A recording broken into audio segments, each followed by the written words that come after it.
What does it feel like to take on the role and power of a tech giant? What does it feel like to have access to seemingly intimate knowledge and data of others?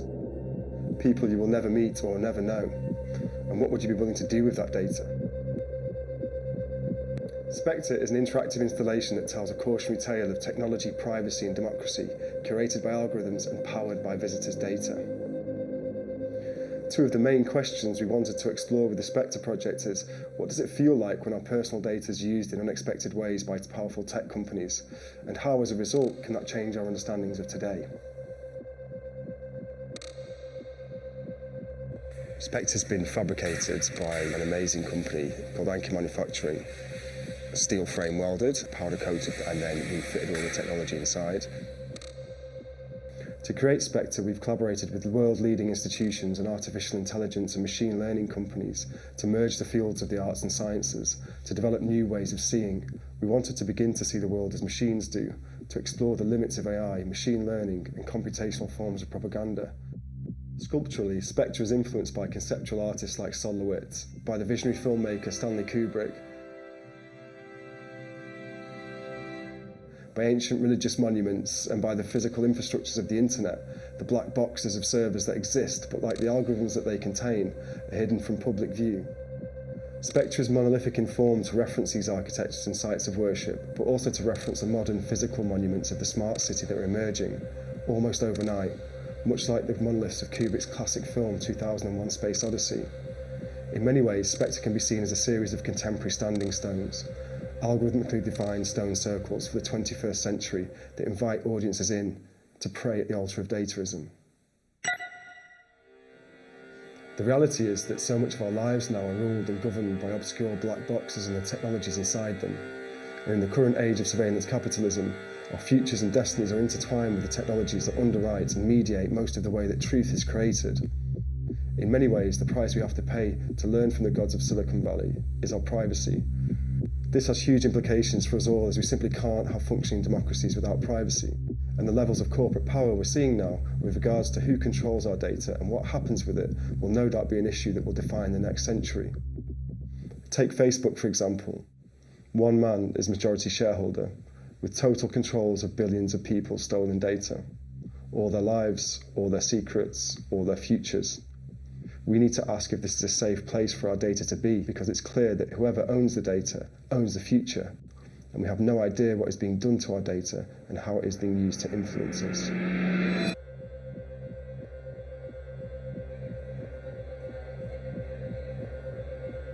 What does it feel like when our personal data is used in unexpected ways?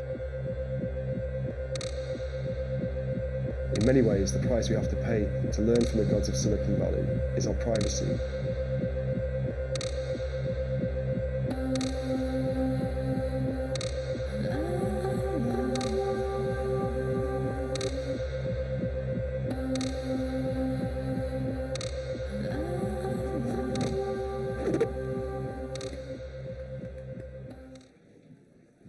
Good afternoon, everyone. Thank you for joining us after your lunch. We have a very interesting panel of guests today to talk about surveillance capitalism. To begin with, would love each of you to quickly introduce yourselves. Please don't take too long. You have very colorful histories and storied histories. And then we'll get started. To begin with, I'm an investor with Samsung Next based in Berlin. But you guys say a little bit more than that. Ben Livshits, chief scientist for Brave browser, Brave software. So I'm the head of the London office of Brave. There's a research team we have there focusing on issues pertaining to privacy, which is one of the themes of the browser. Also things related to blockchain, performance, all sorts of other things. Happy to talk to you about all of these things afterwards as well. My name's Bill Posters. I'm an artist interested in research and art as critical practice. My name is Eric Dolatre. I'm the local guy here from Munich. I'm 56 years old. My current company, which I founded 5 years ago, is Brabbler. Our product is called Ginlo. It's a new, safe communication platform. You can actually, in my former life, probably call me the inventor, most likely, of the first large-scale big data business model At the time I created the business model in 1997 for GMX, Germany's still most popular email service. It was a conservative business model. We didn't give away any data, just use it on our platform. But I think I'm the one who knows what we're going to be talking about here from a practical side. Thanks. And Bill didn't mention this, but that video just now was created by Bill, as well as that Mark Zuckerberg deepfake, which went pretty viral recently. Now, gentlemen, the theme for 1E9 this year is tech optimism. That video just now did not look very optimistic to me. You know, the narrative of late, we've really moved away from the idea that the digital revolution would empower humanity and democratize knowledge. And what we've seen of late is this idea of surveillance capitalism. What exactly is surveillance capitalism, and how did we get here? Who wants to take this one? So I can start. I think Okay. in very broad terms, we could define surveillance capitalism as an extension of the logic of capitalism that builds on the last kind of 400 years of enclosure of land, of resources, of raw materials. But now we're seeing it mutate really into this new form, which is essentially interested in how human experience can be taken, extracted, and used as a new raw material, as behavioral data, and how wealth can be inferred from that, and how that data can be used to profile us as individuals, but also to predict our future behaviors as a result. And just to add to that, I mean, I think we've been sold as a technological community on big data, right? And almost in every case, big data assumes that there's data that's obtained from end users that's gathered and aggregated in some sort of way, shape, or form. And there hasn't been as much focus. And I think that's sort of the norm now. And data, you know, availability and access is taken as a given oftentimes in machine learning. And so there hasn't been as much of a focus on the technology side either on alternative models. And I'm happy to talk about some of that as well. But I think this whole big data mantra has been taken way too far as well on the technical side of things. Eric, you were there in the 90s as the business models and technology shifted. Do you want to give some history as to how that evolved? Well, actually, it's the publishing companies actually initiated this. As we probably all remember, and it's still the same way, by the way, publishing companies, if you look at print magazines in old times, pre-internet times, they were earning most of their money with selling advertising. You remember, and it's still the same way, it was 45% editorial stuff in a magazine, 55% just ads. The ratio hasn't really changed up to now. So because the mere price for a copy of a magazine was definitely not enough to fund the whole conglomeration of editors, personnel, printing the whole thing, the paper and everything else. So the idea with the publishers were, okay, let's print advertising and make money with that. Very valid idea. So in the mid-90s, approximately 1995, when the internet actually became commercial, it was completely driven by publishing magazines in the US, in Europe, same thing, because they just adopted the business model they had for print, for magazines, for newspapers, into the internet. At that time, the internet community was pretty small. Hardly anyone knew in the mid-90s what's email, what is it good for, and will it last, or is it gone tomorrow?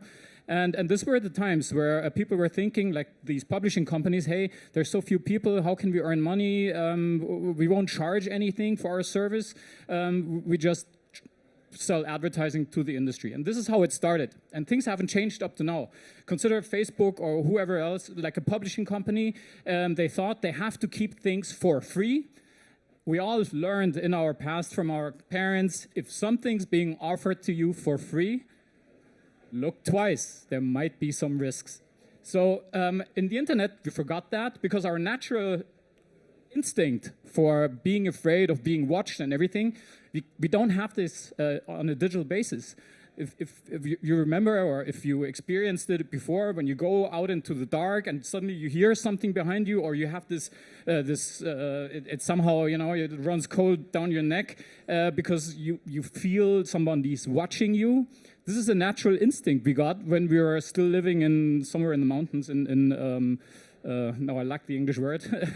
Anyways, this instinct we don't have on the internet. We don't experience this anxiety of being watched on the internet. So this is why we don't care. I don't see it. I don't smell it. It doesn't hurt me physically. So I'm just going to be free. Click away those.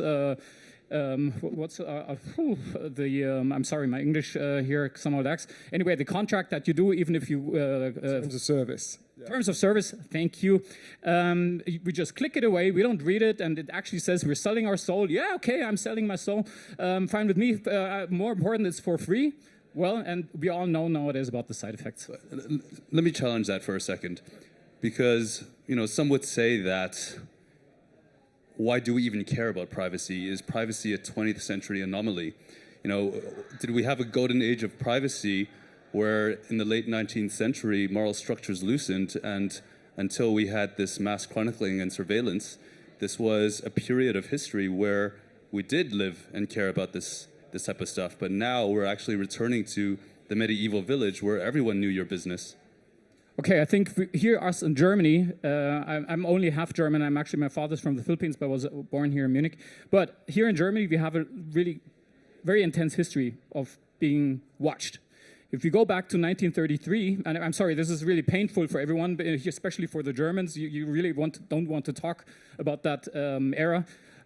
Just imagine if this organization, which was doing much harm in the 30s and the 40s, if that organization would have nowadays technological capacity, just imagine what they would have done as a result. And this is a very simple answer and quick answer now for me. This is why it's really important to take care of our privacy. And also, I'd like to add to that, in medieval times, obscure corporations... We're going back in time here. Yeah, it's a long view. In medieval times, obscure corporations, members of the village, they wouldn't know your deep, intimate psychological profiles, right? They wouldn't know your sexuality, your political leaning, your likelihood of doing certain behaviors or activities based on all of your previous interactions with each of that community member in the past, right? Now we have the reality where, for very little money in grand terms, you can get that incredibly intimate personal data of each of us in this room for very little. And that's incredibly revealing, and it's incredibly powerful because as humans, we're not very complex animals. Psychologically, neurologically, we're very simple machines. We have Neolithic hardware, right? So for companies who have this very intimate data and knowledge of ourselves, our profiles, our behavioral profiles, and as a result, our predictive behaviors or patterns or sequences, that is something that is a phenomenon, and that is very, very new for our species. And when you have companies like the big tech companies, etc., they have this information on billions and billions of people. This is a species-level experiment. So that is a very different context to what's happened previously in history. And as you say, when we look back in our history, we see how data can be used in unexpected ways by those that have access to it when situations change. So we have to be aware and think 30, 40 years into the future. When we have 2-3 million, 100 people migrating from the equator, what happens then? Who controls these architectures and infrastructures that are in existence now? And how will that data be applied? And these are very, very important, big questions that we need to get to understand and to be able to get some form of control and transparency on these huge, huge data sets, I think. Now in Roman times, no. So no, let's not look into the past. Let's not worry about the future as much. I mean, here now. So pretty much every major academic study focusing on people's attitudes towards privacy shows more or less the same breakdown: 10%, 10%, 80%. So 10% care about privacy deeply. They're like some of the people in this room, some of the people on this panel perhaps as well. And, they'll refuse to use certain services. They'll use Signal as opposed to WhatsApp and so on and so forth. 10% couldn't care less. Right, that's your prototypical teenager in a hoodie. Doesn't really matter. They couldn't be bothered. And then 80% are the pragmatists. And depending on the incentives put in front of them, their behaviors will differ. And so the Most interesting thing about the walled gardens of today, which is to say Facebook, Instagram, Twitter, and so on and so forth, is that the incentives have been sufficiently juicy for enough people to not only engage but get addicted to these things. And that's really what's, I think, most fascinating about this phenomenon that we've seen, especially in the last 5 years, which is to say, well, they sort of know that, yeah, they're giving up their data and maybe things are not especially proper in every way, shape, and form in the back of their minds. But, you know, the dopamine kind of intake is really dependent on them, you know, continuing to do that, right?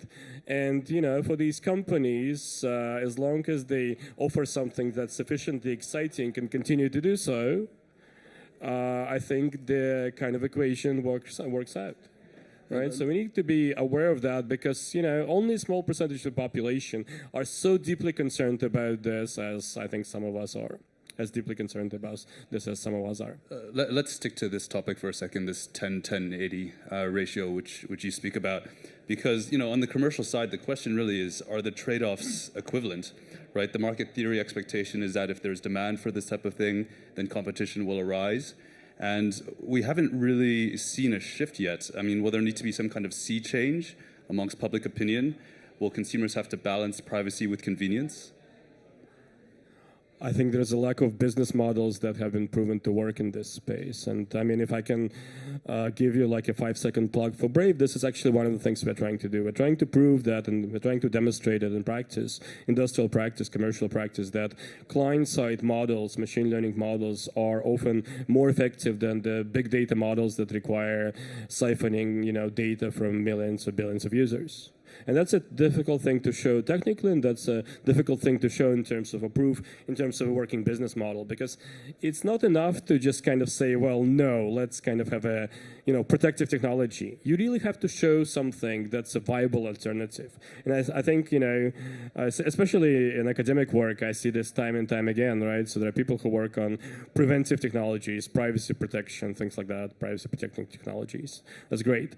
But they don't really offer a viable alternative. And that's where these things kind of, this is one of the reasons that it doesn't work out for the 80%. If you offered something to the 80% that was as good or better in the short run and the long run as well, then I think we could have a very interesting conversation here. I would also just add, just briefly, you know, for the 80%, let's give 80% of people true informed consent about how their data is taken, how their data is used, right? So we talked about the terms of service just briefly. You know, if people really have the opportunity to understand just how much data is taken, what that actually reveals about them as an individual, and then how that data is weaponized and monetized, I think there'd be a sea change in consciousness, because we can't really have these deeper debates until we have transparency and accuracy with regards to exactly what happens with our data. So yes, we need to change things for sure, but it's also about giving people true informed consent and true informed control, because right now we have neither, you know. And I, for one, am very much aware of what's in those terms of services that we click on when we want to access an article or we want to use an app, etc., etc. And it's very difficult to have a functioning normal life without access to these things. So there's a trade-off, but that trade-off has to be around true informed consent. What are we giving? What are we getting? And how is that being used to influence us, I think is a really key part of the question. And until there's bigger movements around forcing companies to be more transparent around this, I can't see that changing, really. Sticking to this, getting back to your question, I would say if money, if our greed is the ultimate goal for humanity, then I think it's too late to reverse things. But I see it pretty similar to Ben. Sorry, I'm sorry. It's. There is probably this 10% which are really eager to keep their privacy, and about the 80% I'm not sure would be sad. It's the question is of the priorities for us in our life. It is a product. But by the way, if the product is free, and you all of you are the product, And this is like the headline of the whole thing. Is this really our ultimate goal in life? Having everything for free? I mean, like I said in the beginning, everything that is for free usually comes from the internet, because in real life, nobody gives away anything for free. Somehow people have to pay. And there's actually nobody questioning how a company like Facebook, a multi-billion company, and they're earning billions of money every year, and they're employing, I don't know how many 10,000 of people. Aren't you questioning how these people are actually paid? And what scares me too, actually, is like the development that all of this, not the technology by its term technology, but the way technology is being used, being a surveillance technology, actually. It's like, if you compare it to Alexa, I'm sure everyone knows that. Maybe some of you have it in your home. I hope not in your bedroom. But it's very simple, because consider this. Actually, this little piece of plastic that you have, it's just a microphone with a nice cover on it. And the microphone, it has to be there, otherwise it wouldn't hear you. So the people that think that if the microphone only turns itself on when you call and cry for Alexa, how can that be? There has to be a microphone turned on to hear that you're saying Alexa. And this is what we just have to comprehend. And I don't think that it's really that complicated. It's basically a microphone which you put in your home. And this microphone listens to everything that everyone in that room is potentially saying. So doesn't that scare you? Again, given their sales numbers, clearly not enough people are scared by that, right? I mean, look, it's exactly what I was describing before, which is to say it's a nice speaker, actually quite a powerful speaker for its size, and so the price point is what it needs to be. And as such, people are willing to do what you just described. And I'm sure once sales will decline, they're going to give it away for free, because that's not the business model, earning money with that hardware. It's the money which comes afterwards. Bill, you spoke about informed consent. I'm guessing a lot of this is going to have to come from regulation, and Europe's been championed as a bastion for privacy. Is that fair? Are efforts like GDPR working? I mean, let's be honest, right? The internet itself has been a lawless territory for 2 decades, effectively. It's been what people at Google have referred to as a new dark continent, right? So what happens, or what we're dealing with here is like an extension of the logic of colonialism, right? We're going into new territories, taking new territories, absorbing them into this capitalist logic. So with regards to regulating that space, I mean, how can you put the lid back on a box that's been open for 20 years? How can you bring that data back under some form of transparency and control? It's a really, really big question, and pieces of legislation that you're talking about, like GDPR, are a really good piece in that puzzle to try and bring back some bare, small element of privacy and control of our data, but it's too little and too weak. You know, we still have no agency, no control over our data, because there's no transparency and accountability to know if our data's really been deleted when we ask it to be. We have no idea where those thousands of copies of our digital selves exist. You know, so yes, regulation's a big part of that. We need more regulation. We need more transparency and accountability for sure. But it can't come from within the industry. It can't be self-regulation. And it needs to be external bodies, forces that can try and protect really our human rights. And there's 2 fundamental human rights that are really at risk at the moment. The first is the right to a future tense. This is in the UN human rights legislation, which means that we have the right to decide our future path, to be free from coercion, to have agency over our choices. And what we're seeing now with this whole new field called behavioral futures and behavioral products that are emerging as a result of surveillance capitalism is the large-scale, industrial-scale development of products that are specifically designed to influence our behaviors and our future choices.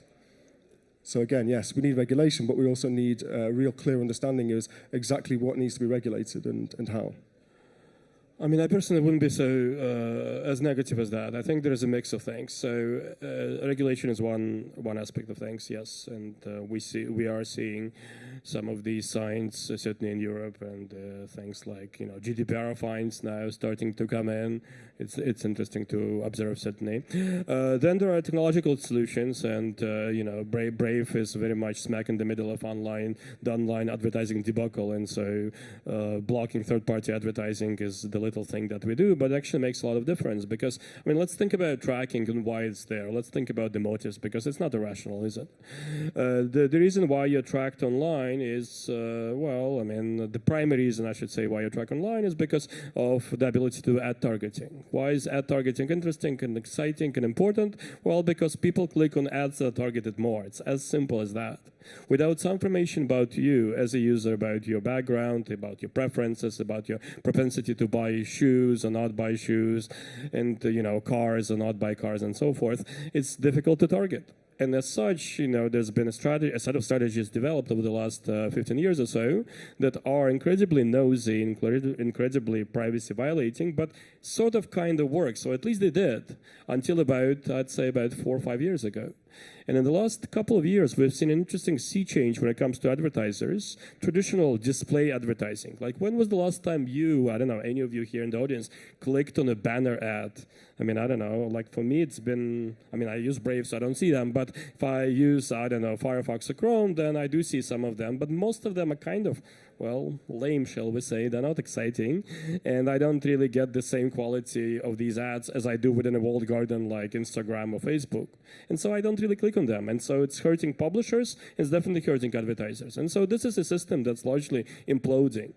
It's not nearly as effective as it used to be. And so this is a sign of things to come. And I think it's important to acknowledge that, which is to say some of these business models that we think are omnipresent and all-powerful, well, they're not, because things do change slowly, but gradually they do change. And so there's a chance for something else, an alternative that is also more privacy-preserving and respectful of the wishes of the user to come in and take over time. Assuming the online advertising industry doesn't completely implode, can any sort of targeted advertising be privacy respecting? I mean, certainly what we are building in Brave, which is client-side privacy-preserving ad ecosystem, is privacy-preserving and respects the wishes of the end user. Yes, absolutely. And the quality of that, at least from what we're seeing now, is as good or better than what you'd get from the traditional approach, if you can call it that. It's really interesting to hear you talk about that, but I think there's also a kind of deeper, broader kind of issue here, which is it's not just what automated AI systems get right with predicting advertising that we're interested in, that we click through, right? It's also the many unknown amount of times that these automated systems get things wrong, right? So we're delivered content all the time on every digital surface that we interact with. Content is mediated to us, and that's in an automated AI-driven system, right? But it changes our culture as a result because the machines are operating underneath the everyday of everything now. So I think it's really interesting when you say that, when did I last click on a banner ad? Never.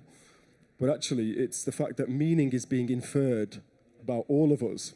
Could be very accurate, but could also be very inaccurate. And as a result, that changes our experiences in life.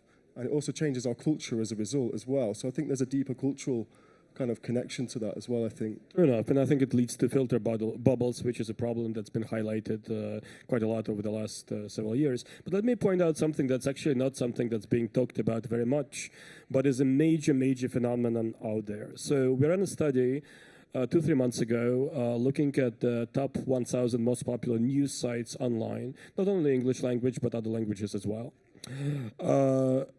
About 55 to 60% of those use some form of a paywall, right? You know what a paywall is, right? You go to a site, you might be able to read 1 or 2 articles, and then it's like, well, basta, this is it. You get nothing else. And, you know, basically it means that access to content, especially quality content, is greatly limited. And this is very recent as well. As of the last, I'd say, 2 to 3 years, it's gone up quite a bit. So, of course, you know, if you read The Economist or something, or the FT, you've seen that for years, yes. But now The Guardian is doing that too, and many other publications in the US as well, and so on and so forth, almost independent of the language you are reading in. And so access to high quality, intelligent, analytical content is being limited on a very large scale because these publications cannot monetize their wares. They cannot pay their journalists, which is perfectly understandable. Of course, the journalists need to make some sort of a living wage. Yes, I understand where they're coming from.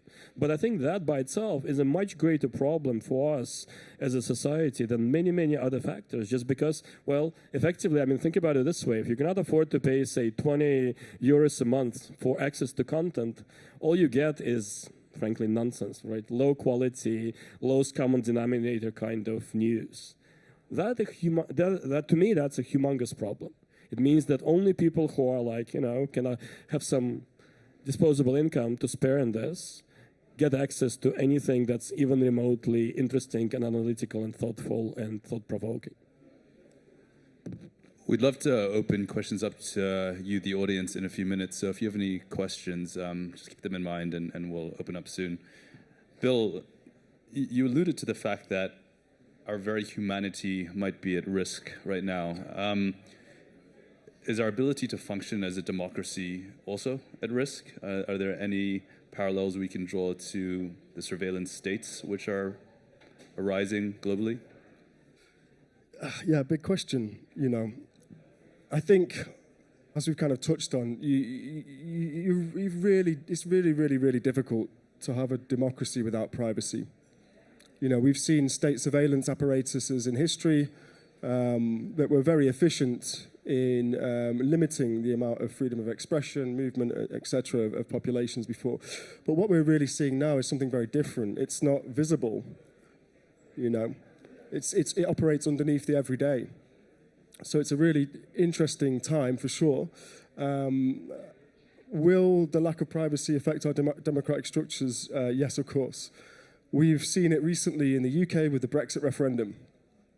You know, I know you're bored of Brexit, so am I. But it's really important that we look back and see what happened there because if we go back to the US in 2008, we saw Barack Obama's campaign become the first campaign that used large-scale data operations within their political profiling of voters, right? And then we see that kind of developed and re-emerge again with Trump's campaign in 2016. Cambridge Analytica working with Trump's team, etc. But they also had access to these larger big data sets from the Mercers, from Robert Mercer and his side called the Database of Truth, which were these huge databases of profile information for each US voter. And then in the UK, for the Brexit referendum, we saw some really interesting kind of analytical and automated processes being applied to the Leave campaign. And it's really interesting because in the last 10 days of the Brexit referendum, the Leave campaign sent 1.5 billion targeted Facebook ads to only 7 million people in the UK. That's a rate of 150 million a day for 7 million people. And they talk about this as an act of intelligent strategy, right?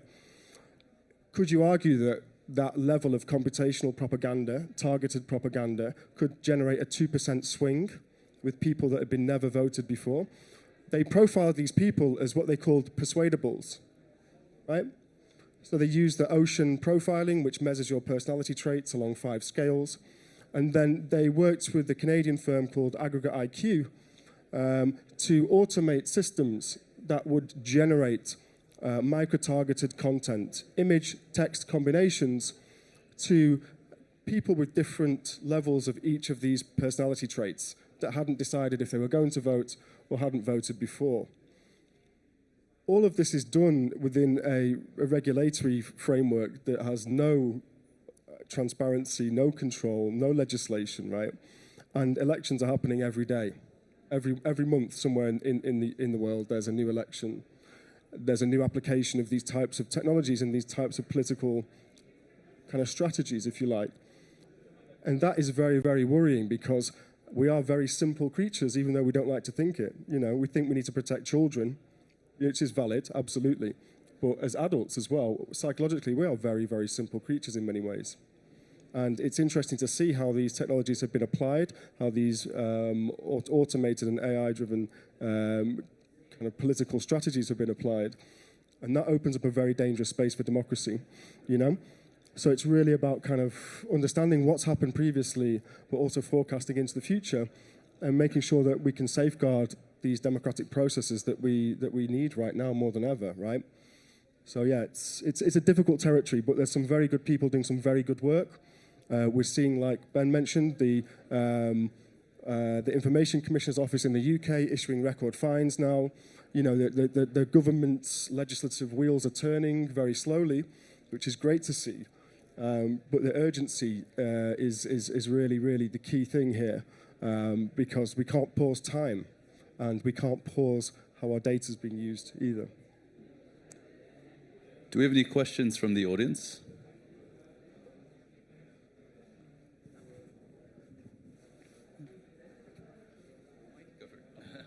I'm going to play a bit of devil's advocate here because, the last topic that was talked about, that, there's these technologies are being used to sway votes. I would like to ask what would be so bad about that, because in democratic processes we usually try to, change people's minds, sure. get them to swing, change their vote, etc. So sure, but you know, when a political advertisement appears on television, there's a marker. When a political advertisement appears on a billboard, it's very clear who's paying for this form of propaganda. With regards to targeted ads and micro-targeting, they're only ever visible by the people that they've been designed to be viewed by. There's no transparency and accountability. We're seeing some accountability coming through now, but it's very much that there's no transparency. You know, how can external organizations, institutions, researchers, etc., get access to this type of information that's being used and this type of propagandas that are being used? And how can we get an understanding as to the scale and as to the impact? Because yes, there's a lot of bullshit involved in it. You know, Cambridge Analytica is going to say that they're very effective because they need investors and blah, blah, blah. So it's just about getting, not anymore, right? But they have a new startup now, which is great. It's about transparency and accountability within those political processes, you know? Like, I want to know who's influencing me and who's paying for that, you know? And at the moment, we have very little chance to even understand these new players within these arenas and within these sectors, you know. So, yeah, it's really about that access to transparency and oversight, really, that's lacking. So firstly, thank you very much for the interesting talk.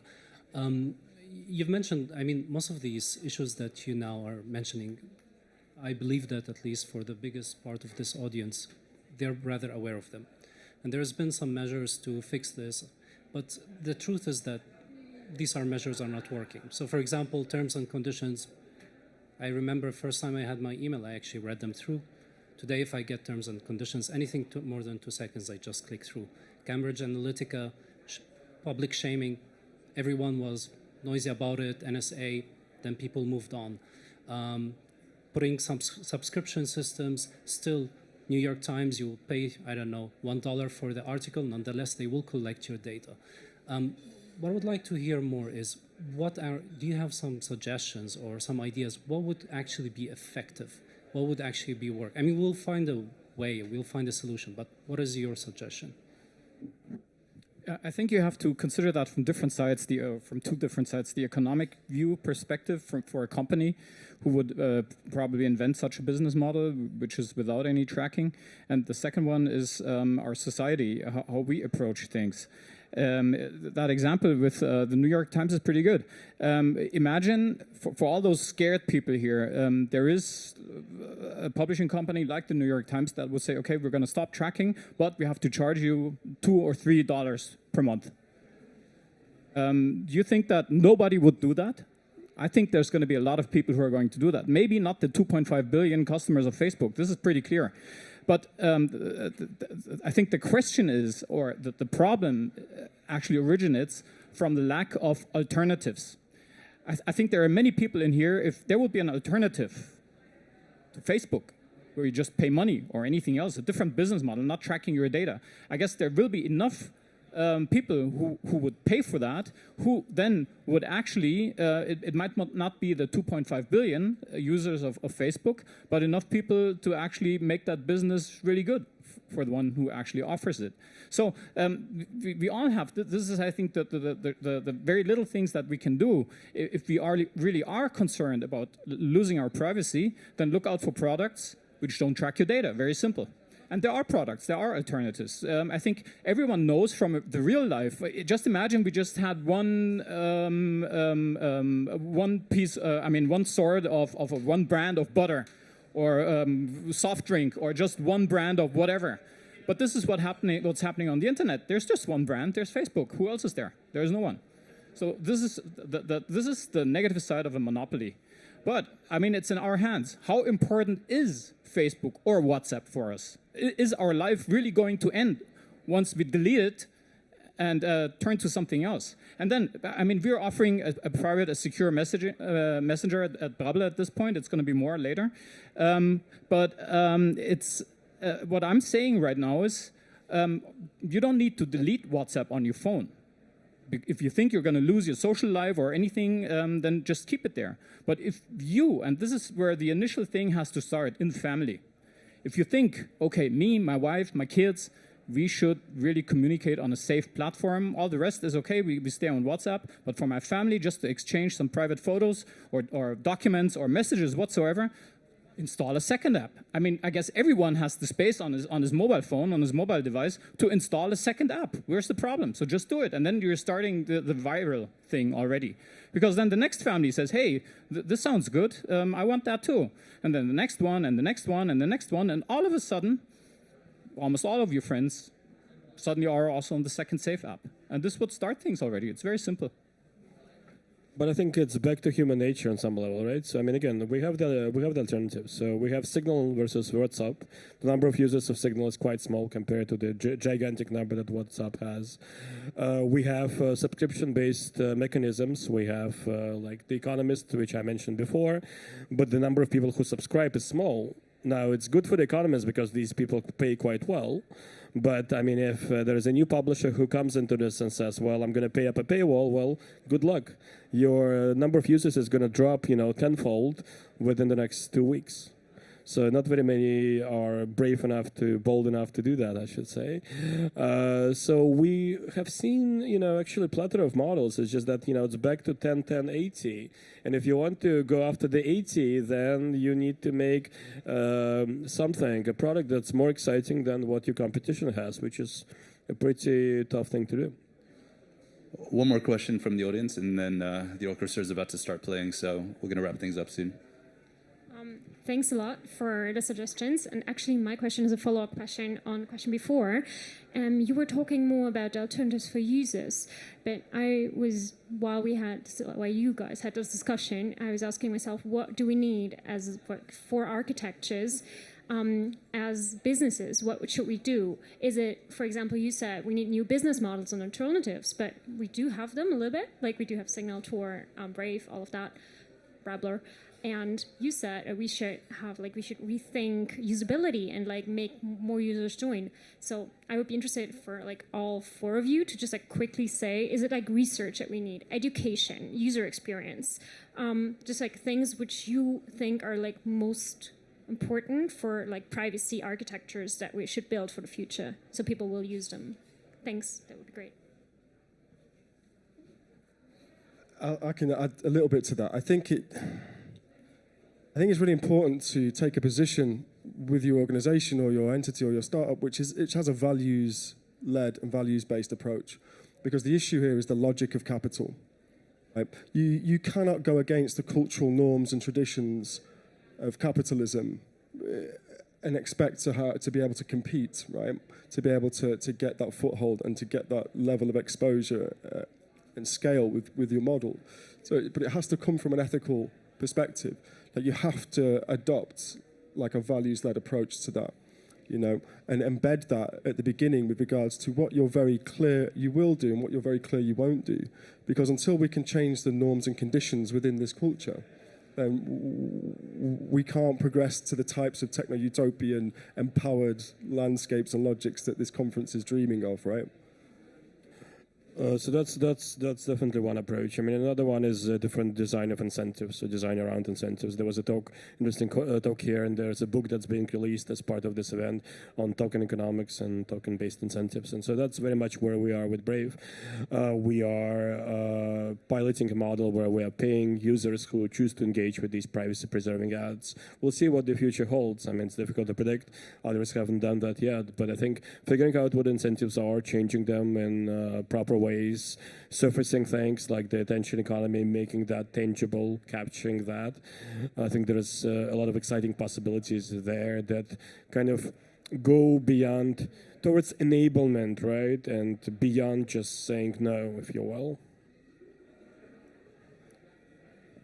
Well, I guess it's all of what you're saying plus what I said before. It's a thing which society can only solve. I think it's pretty similar. Excuse me for that. To our environment situation, the climate thing and everything. And there are people, especially one in the U.S., who's saying, "Well, I don't see anything happening. There's no changes. Hey, everything's cool. Let's just continue the way we are."